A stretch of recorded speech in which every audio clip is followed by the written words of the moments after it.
Who's your emergency contact? Who should we notify in the case of death? Welcome to the USP, where I spent the last 2+ decades of my life. Now, today's Cambodia New Year. You know, the weather is nice, the sun is shining, and pretty soon we're gonna start complaining about the heat.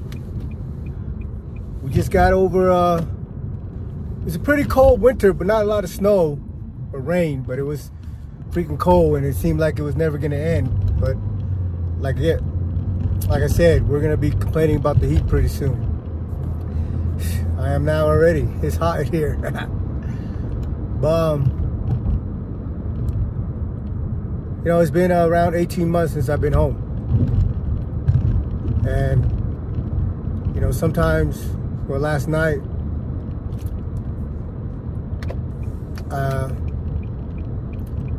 you know, you get your thoughts running through your head. You know what I mean? Because for me, even though I'm home now, 18 months, maybe a little more, sometimes it still feels surreal. You know, when you spend so much of your life in a situation where your sight, the sound, the smell, the environment is so constant, same, over and over and over again, day in, day out, week after week, months after months, years after years, and so on.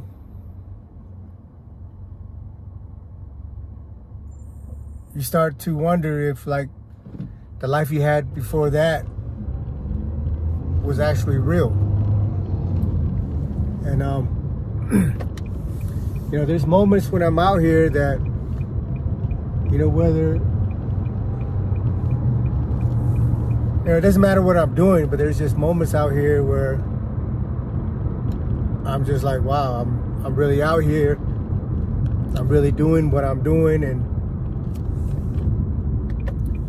but you know, those times when those times come up, when I get those feelings, I can't help but remember some of the homies that I left behind, and some of the homies that didn't make it. You know, and I've shared this story with you about my friend Bullet. He's from Kansas City. This dude's like 5'1", 5'2", right? And I just want to, you know, pay homage to him and just keep his memory alive, you know, for my sake. You know, through the course of my bid, I've had a chance to meet a lot of people, a lot of good men. And some of them I've become good friends with. Some of them I, you know, have a cordial relationship with. But Bullet in particular, we only spent a couple years together. We was in bloody Beaumont, but he ended up being my road dog. You know, I think maybe he was like a year or two older than me. But what impressed me about him was that the way he carried himself. I know he's in there for murder, and for that case, he was on death row for 7 years. Take a minute, I want you to just picture this. You know, even though he's a grown-ass man, he's in the size of a teenager. I mean, I'm still in the size of a teenager. I think I stopped growing after I was 16, right? But just think about the environment that we live in. It's hard enough for big dudes that can fight, big dudes that are dangerous. So imagine what it is like for someone that's 5'1", 5'2", and that doesn't belong to any of the prison gangs. You know, yeah, I'm a gang member, I'm a gangster and all that, but I'm homegrown out here in Utah. And when I got sent to the feds, I'm by myself, homie. Everything, the relationship that I built, the homies that rode with me in the feds were friendship and relationships that I built through the course of my time. But none of those people are obligated to me. None of those people have taken an oath to have my back. So at the end of the day, I'm by myself. You know, us Asians in the federal system, or even in the state, there's not a whole lot of us. You know, most of the Asian kids you meet, you know, they're smart and they go to school and they do the right thing. But there's a few of us that, you know, took a different path and found ourselves in the penitentiaries doing decades. You know, when I met Bullet, they had closed down Marion. And Marion was what the Smooth was, Lewisburg, Thompson, and all the rest of them before there was a Lewisburg and Thompson. Marion was the next step before you go to ADX, or the step after ADX. Before you integrate back into population, you're replacing Marion. And back then, it took some serious stuff to get to Marion, you know? Like now, these programs they had, like Thompson, like the one that just closed down, there's people that got sent there for just having dirties, or kept getting caught with knives or wine. Before, when you go before you got sent to those control units, you had to been involved in some serious stuff. And you know, Bullet shared the story that I believe I shared with you, so I just recap it a little bit. I just want to give you a sense of who this man is. That was my friend. You know, his glasses end up missing, right? Obviously, the glasses don't have a mind of its own. They don't got legs. So obviously, somebody snatched them up, meaning somebody stole it, right? So one day, you know, a couple of days later, you see this big ass black dude, and he was telling me this dude was huge, right? Sitting in the chair with his glasses on. And the only way that dude had those glasses is if he took it. And like I've shared a story with you before, when the NF dudes went and killed that Crip dude for stealing, is that, you know, what are you gonna do? You're gonna go up to the dude and be like, hey man, those are my glasses, can I have them back? The guy already know he stole it from you. So now you're just giving him a heads up, because everybody understands that when you steal from someone, that person has to do something about it. And if he doesn't, then he's a bitch. He's a lame. For whatever. Justified or not. Maybe the dude don't feel like it's worth getting in a wreck over something stupid like a pair of sunglasses. But it's not even about, you know, the value of the material that's been taken from you. It's about the principle and the perception behind it. You know, you can't allow somebody to steal from you. So Bullet sees this dude with his glasses on. And he knows he can't just go up there and fight the dude. The dude's, you know, is 3 times his weight and 1.5 feet taller than he is, right? So Bullet went and did what he did. He went and grabbed a knife, went over there and tried to stick the dude in the neck. He said he tried to hit the dude in the neck, but probably hit his shoulder or his back. But the dude just got up and grabbed him and flung him off, you know, like he was a kid. But the homie's small. But I tell you that story, like, you know, there's a lot of battles that you're gonna get into that you're not gonna necessarily win. And there's some that you're gonna get into that you're gonna find, there's certain situations that you're gonna find yourself in that you know there's only one outcome. And that outcome is you being the loser. on principle, you still go through that fire. Because at the end of the day, for yourself and for people around you that respect you, it's really not about win or lose. It's about you willing to get up and stand up for yourself and fight for what you believe in. So he ended up in Marion for that, you know. So when they closed down Marion, you know, new laws come. They said those control units were unconstitutional and all the rest of it. So when they closed down Marion, they sent Bullet ended up being in Beaumont with me. And that's when I got to know him.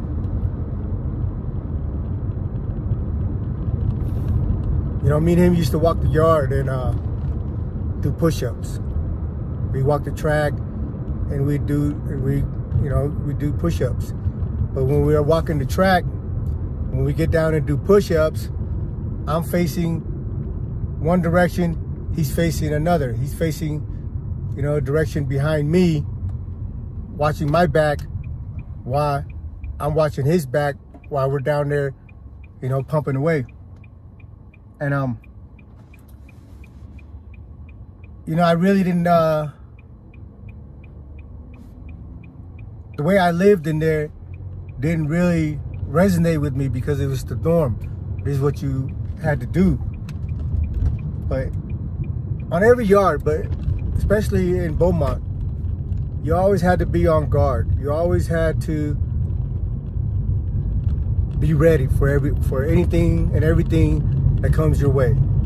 Because at the time I was in Beaumont, there was a lot of drink. You know, so you already know how dudes get when they drink. You know, some of them need that liquid courage. And when they get that liquid courage in them, they run their mouth and disrespect the wrong person and so on and so forth. And it can get ugly really quick, you know. For me, you know, I've never gotten into any altercation while I was drunk or high. I just don't get into it. Like when I'm drinking with someone or whatever, I'm just trying to have fun. I'm just trying to party. When I'm smoking, now I don't even know anybody's ever got in a fight when they're high on weed, right? But, you know, to each his own, who knows? But for me,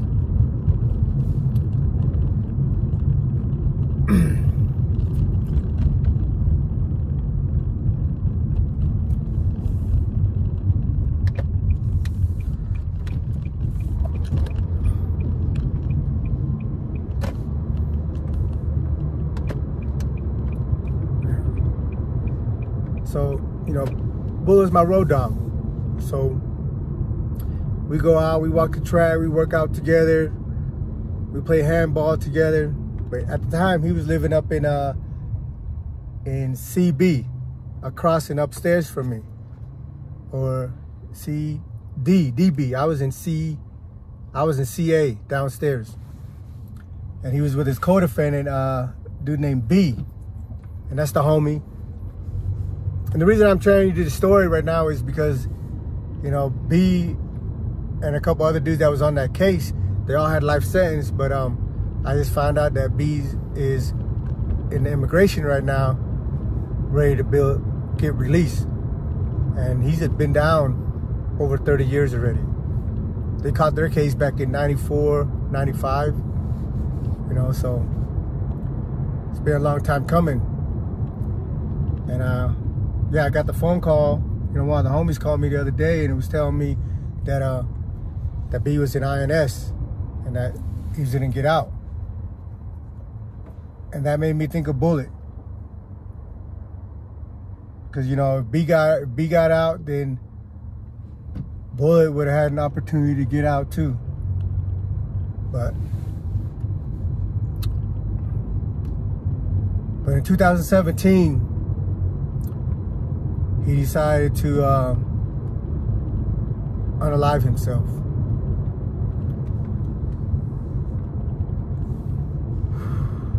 You know, when I heard the news when I was in Florence, I didn't really process it. It was just disappointing.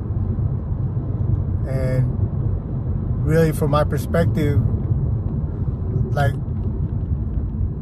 I wouldn't have been able to do it. You know, I felt like I would be too scared to do that. I'm too much of a coward to try to do that to myself. But, you know, in Bullet's situation, you know, he had a life sentence. He spent 7 years on death row. And according to the laws at that time, there was no daylight at the end of that tunnel. But not only that,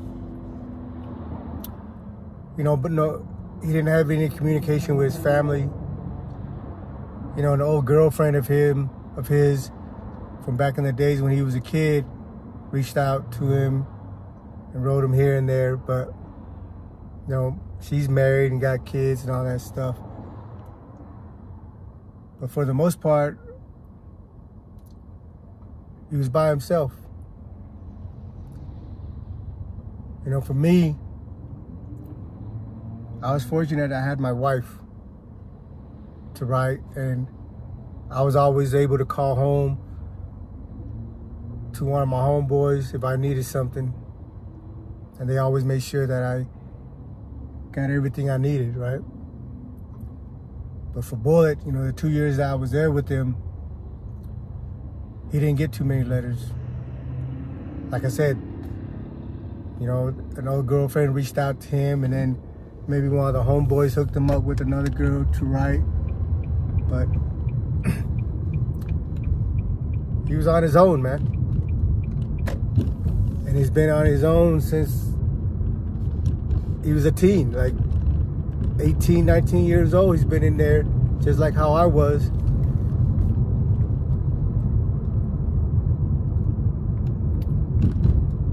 You know, just think about that. Think about, you know, put yourself in his shoes, man.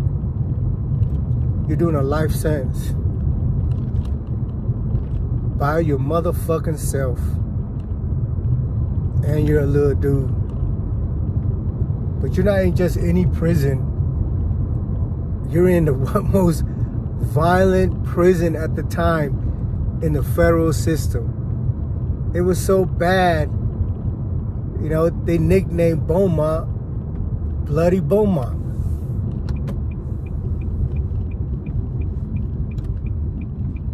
But before that, he was in Pollock. And Pollock was jumping. Every penitentiary throughout the United States of America during that time was off the chain. You know, I've been to 2 of them that had to get shut down because of the level of violence, and been to one where the United States Congress put the place on lockdown because of the level of violence. And for me to see a dude like that, kid, I mean, back then we were both kids. So I'm just speaking from the perspective of an older person now. A kid, small in stature, but heart big as a lion, walked through the yard with nobody but himself, and was respected by other people.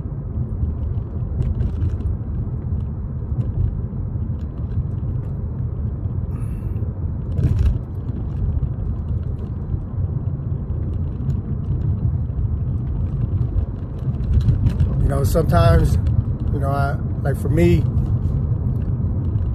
I didn't have a hard time.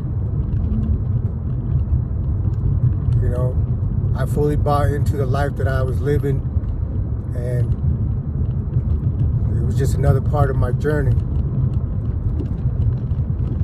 I didn't have any inclination any hopes that I would come home, but I knew I had a date. But in my mind, you know, the date wasn't promised to me, and I was resigned to that fate. I stopped talking, you know, there was a point in time during my course of my bid that I wouldn't even contemplate the streets. I would just lose myself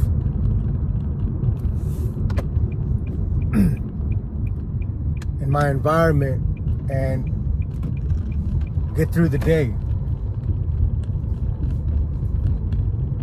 But you know, I don't care how hard you think you are, who you are, if you're a peon or notorious gangsters. When that door closed at night and all you're left with is the darkness in your thoughts. Sometimes those thoughts take you to a dark place, especially if you let it, you don't get a hold of it and control it. Like I said, I was fortunate enough that I had my wife and I had my homeboys that I was always able to call home and reach out and talk to somebody to escape, that environment. But with the homie, it was just him, man. But he ended up moving to my unit later on because his co-defendant B, didn't really want to deal with him too much because they were just like, he came one day, he's like, hey man, B comes down to my unit. He's like, hey, I need you to come up to my unit. I'm like, what's up? He goes, man, I need you to come go holler at Bullet. So I go up to the unit and Bullet is there. He's like, so I go to your unit. I say, man, where is he at? So they point to a cell that he's in. He's in a cell with like 3 or 4 TS. So I open the door and he's like, hey, what's up, man? What's up, man? Come on in. And they were all drinking. They had made wine out of these cookies with the cream. So they were scraping the cream and making using that for the sugar. So it ended up like looking like a milkshake, right? They had to use chocolate. At this time they took sugar, they took the honey from us. And when they took the sugar and the honey, we were using the sodas to make the wine. But then they took the sodas that had sugar in it and gave us those freaking bootleg ass sodas that was like Coke Zero or shit like that, which was nasty, right? So we started using candy bars and hard candies and cookies and creams and stuff for the sugar to make the wine. And so I go in there, say, hey, come on in, man, come on in, man. You drink. And I was supposed to go up there to babysit him, but I went up in that room and they passed me a jug full of freaking what looked like milk chocolate with like, the foam on top, and we started drinking and kicking it.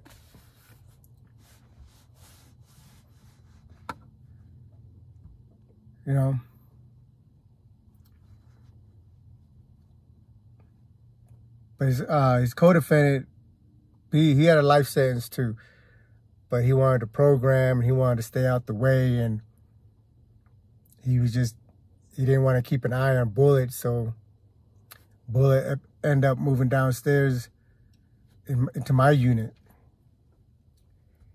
And for the next year and some change, we were together all the time, man.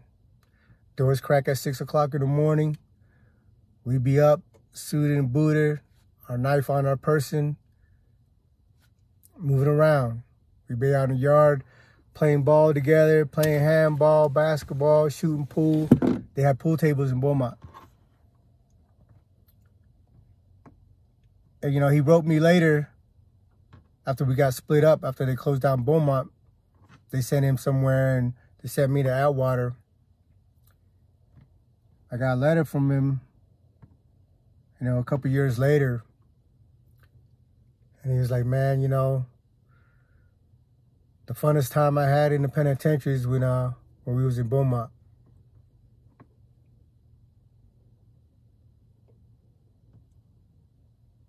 I mean, you're there, right? You're stuck in that box, you're stuck in that system for however long you're there for. Decades, life, whatever.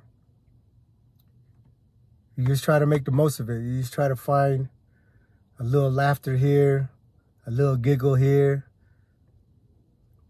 in between all the chaos. And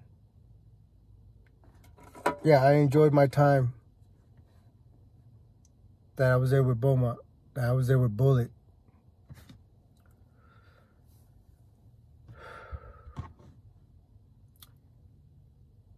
And, you know, part of me wish he didn't do what he did.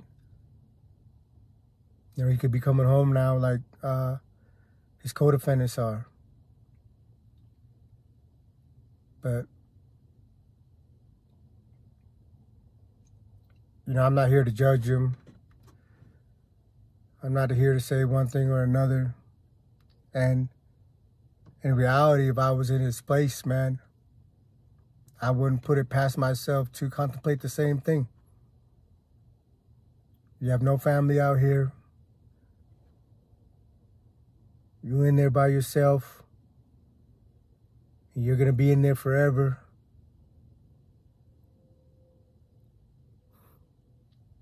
Like, really, like, who wants to grow old in prison and die of old age in prison, right?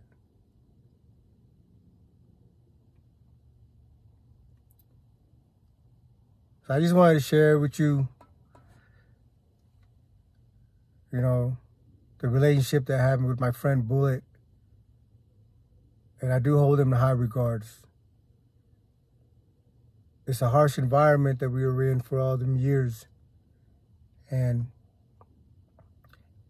from the time till he did what he did, he walked that yard with his head up, his chest out. We did what the fuck we wanted to do every day of our bid.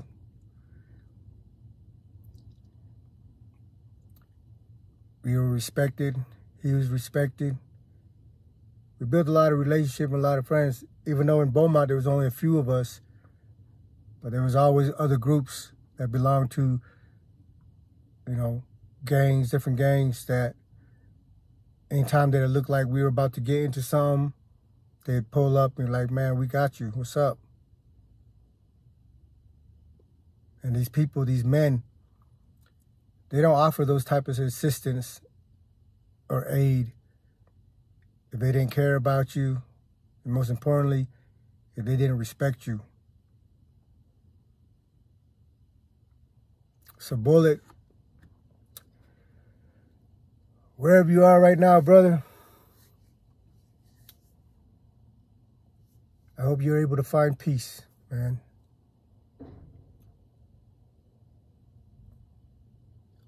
And who knows, maybe our souls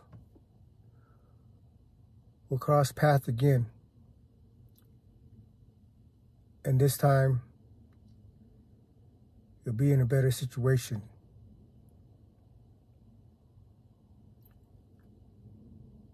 I love you, brother. Rest in love.